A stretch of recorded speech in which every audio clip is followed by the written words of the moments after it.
So இன்னைக்கு Sunday temperature எல்லாமே increase ஆரம்பிச்சிருக்கு. ஸோ இப்போ பார்த்தீங்கன்னா ஒரு 3-4 டிகிரியில் இருக்குது. எல்சி எல்லா ஸ்னோவுமே கொஞ்சம் கொஞ்சமாக மெல்ட் ஆகுது. இன்னும் அதிகமாக இருக்குது, பட் கொஞ்சம் கொஞ்சமாக கிளியர் ஆகிட்டுருக்கு. பார்க்கலாம் இந்த கிராஸ் எல்லாமே கொஞ்சம் கொஞ்சமாக தெரியுது. சரிதான். ஸோ இந்த ஃபெப்ரவரியில் அது மார்ச் எண்டு வரைக்கும் கொஞ்சம் கொஞ்சமாக டெம்பரேச்சர் இன்க்ரீஸ் ஆகிட்டே போகும். ஸோ ஆல்மோஸ்ட்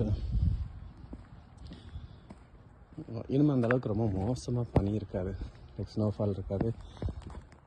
எந்த இவ்வளோ அதிகமாக வீட்டுக்கு முன்னாடிலாம் கிடக்கிறது பார்த்தா கூட இன்னும் அப்படியே ஸ்லோவாக இது மெல்ட் ஆகிடும். ஸோ அப்புறமா முன்னாடி இந்த மாதிரி -26 டிகிரி அளவுக்குலாம் போகாது. நேற்று போனால் -1-2 டிகிரி போகும்னு நினைக்கிறேன்.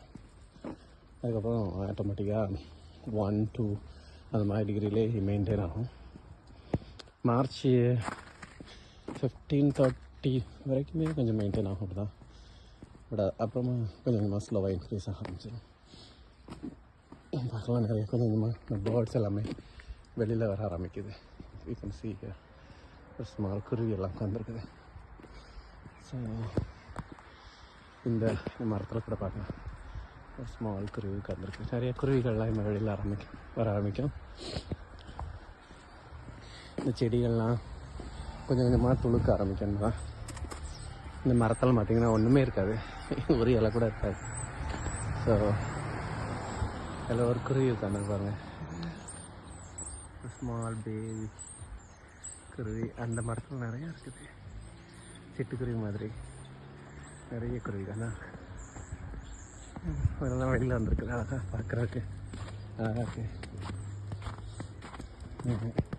இதெல்லாம் ஒரு கொஞ்சம் இந்த மார்ச் ஏப்ரல்லாம் வந்துருச்சுன்னு பயங்கரமாக கும்பலாக வீட்டுக்கு முன்னாடிலாம் வந்து அப்படியே சுற்றிட்டாலையும் நல்லாயிருக்கும் பார்க்குறதுக்கு.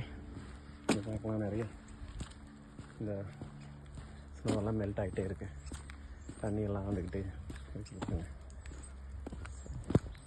நல்லா இருக்கு இன்றைக்கி பார்க்குறதுக்கு.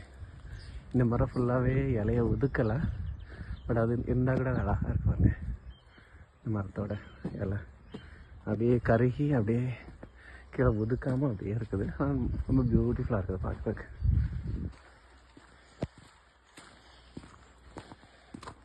இன்னும் வீட்டில் இருந்துலாம் யாரும் வெளியில் வரதெல்லாம் ஆரம்பிக்கலை. பட் சம்டைம்ஸ் ஐ கெஸ் மார்ச்சுக்கு மேலே எல்லாருமே மேக்ஸிமம் என்ன பண்ணுவாங்கன்னா, இந்த வீட்டுக்கு வெளியில் வந்து இருக்கக்கூடிய ஸ்பேஸில் வந்து ஒரு சேரை போட்டுட்டு நிறைய பேர் அப்படியே சேரை போட்டுட்டு உட்காந்து பியர் அடிச்சுட்டு தண்ணி அடிச்சுட்டு அப்படியே வெளியில் பார்த்துக்கிட்டே உட்காந்துருப்பாங்க. இல்லாட்டி நிறைய வீடுகளுக்கு வந்து முன்னாடி பின்னாடி வந்து பேச்சியோன்னு நினச்சிருப்பாங்க. அது வந்து எப்படின்னா உட்காந்து பார்பெக்யூ இந்த வீட்டில் பார்த்துருக்கீங்களா, அது ஒரு சேர் எல்லாமே போட்டிருக்க மாதிரி இருப்பாங்க. கொஞ்சம் பனியெல்லாம் மேலே இருக்குன்னா இந்த மாதிரி இடங்களில் உட்காந்து அவங்க பார்பெக்யூ அந்த மாதிரி பண்ணி சாப்பிட்டுருப்பாங்க. ஸோ இந்த வீட்டில் முன்னாடி சிட் அவுட்டில் வந்து ஒரு பார்பெக்யூ ஸ்டேஷன்லாம் இருக்குவாங்க. இந்த மாதிரி இதில் வந்து இது பண்ணுவாங்க, சிக்கன் எல்லாம் வந்து பார்பெக்யூ பண்ணி உட்காந்து சாப்பிட்டு ஜாலியாக உட்காந்துட்ருப்பாங்க. மோஸ்ட் ஆஃப் த டைம் அவங்களோட ஃப்ரீ டைம் இந்த மாதிரி தான் பண்ணுவாங்க. ஈவினிங் டைம்னால ஒரு 4 o'clock வெளியில் வந்து அப்படியே ஜாலியாக உட்காந்துட்டு சிகரெட்டு பியர் எல்லாம் வச்சுட்டு பார்பெக்யூ சாப்பிட்டுட்டு ஜாலியாக பேசியிருப்பாங்க ஃப்ரெண்ட்ஸு ஃபேமிலி கூட.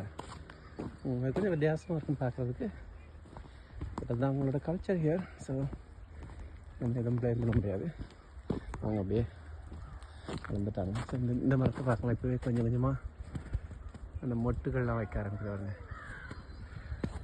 கொஞ்சம் அது மொட்டுகள்லாம் வைக்க ஆரம்பிக்குது.